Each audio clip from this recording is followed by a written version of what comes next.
مجھے گھر میں کہتے ہیں پینٹ شرٹ پہنو۔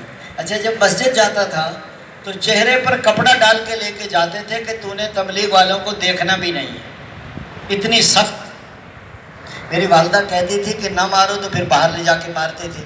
اچھا میں تو گھر میں پینٹ شرٹ پہنتا تھا، تو مسجد میں جب میں ابا جان تو وکیل تھے، عدالت چلے جاتے، اور میں جو ہے وہ مسجد میں نے کرتا شلوار پگڑی رکھی ہوئی تھی، تو میں وہاں جا کر وہ پہن لیتا تھا، اور کالج پینٹ شرٹ کو مسجد میں رکھ دیتا، کالج جاتا، کالج بھی پڑھتا اور دعوت بھی دیتا تھا۔ کہنے کا کبھی کبھی ابا جان وہاں بھی آ جاتے تھے دیکھنے کے لیے، لیکن وہ طالب علم مجھے بتا دیتے تھے کہ تیرا ابا جان کالج میں داخل ہو گیا، تو میں جلدی سے غسل خانے میں جا کے ایک پینٹ شرٹ وہاں بھی رکھی ہوئی تھی میں نے، تو جلدی سے جا کے پہن لیتا تھا۔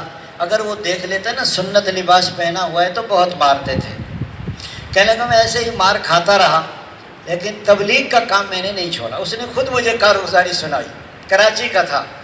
کہنے لگا میں نے جب بی اے کا امتحان دیا تو میں چھپ کر رائے چلا گیا 4 مہینے کے لیے۔ 65 دن گزرے تھے، پیچھے سے ابا جان بھی پہنچ گئے پکڑنے کے لیے، میں بھی راوڑ میں تھا۔ میں نے کہا یہ تو نہیں چھوڑیں گے، بہت سخت ہیں، تو میں راوڑ مرکز سے نکل کر ریلوے لائن کے پھاٹک والی مسجد میں جا کے چھپ گیا۔ ابا جان کئی دن تک بزرگوں سے لڑتے بھی رہے، تالا میں ان کو نہیں ملا۔ اللہ کی شان، ایک دن ایک اختلاط کے مقیم کو ساتھ لے کر مجھے اس مسجد میں سوتے کو پکڑ لیا، اس نے کراچی لے گئے۔ راستے میں ابا جان نے مجھے بہت پھل کھلائے۔ میں نے سمجھا یہ جو 4-5 دن راوڑ میں رہے شاید ان کو تبلیغ سمجھ آ گئی ہے، اس لیے پھل کھلا رہے۔ لیکن جب گھر پہنچے مجھے تو گھر میں چھوڑا اور خود بازار سے چمڑے کے کوڑے خرید کے لائے، اور پھر اتنا مارا کہ بدن سے خون نکلنے لگا، پھر بھی بس نہیں کی، اتنا سخت۔ پھر میرے دونوں ہاتھ موٹر سائیکل کے پیچھے باندھ دیے رسی کے ساتھ، خود موٹر سائیکل چلا رہے ہیں اور میں پیچھے پیچھے دوڑ لگا رہا ہوں۔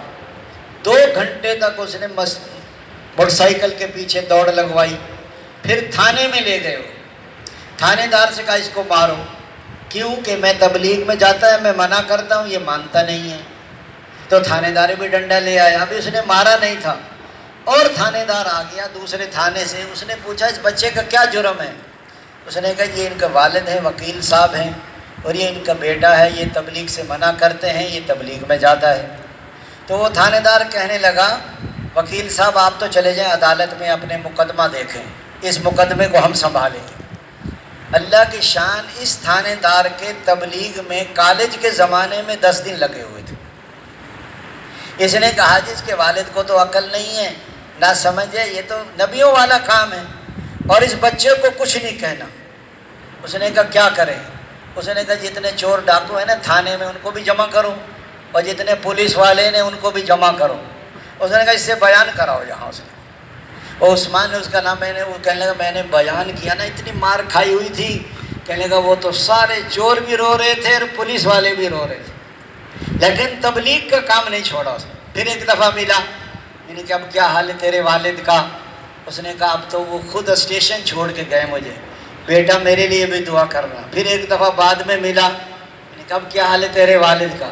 اس نے کہا اب تو 1 سال بیمار رہے، میں نے اور میری بیوی نے بہت خدمت کی، باقی ہمارے بہن بھائی قریب بھی نہیں آتے تھے اس کی۔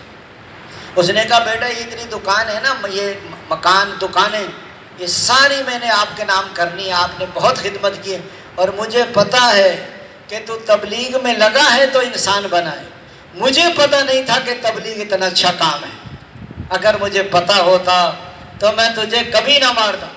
اس نے کہا ابو جان یہ جو وراثت کا مال ہے، اس مصیبت کو میں اپنے گلے میں نہیں ڈالتا، اس کو فروخت کریں اور اس کو تقسیم کریں، یہ تو سارے میرے دشمن بن جائیں گے، سارے بہن بھائی۔ دوستو بزرگوں بھائی، جب آدمی دعوت پہ محنت کرتا ہے، تعلیم و تعلم پر، ذکر عبادت پر، حضور والے اخلاق، پھر اندر کی آنکھ کھل جاتی ہے، پھر پتہ چلتا ہے صحیح کیا ہے اور غلط کیا ہے، نفع کیا ہے، نقصان کیا ہے، عزت کیا ہے، ذلت کیا ہے۔ جب آدمی محنت کرتا ہے دوستو، جو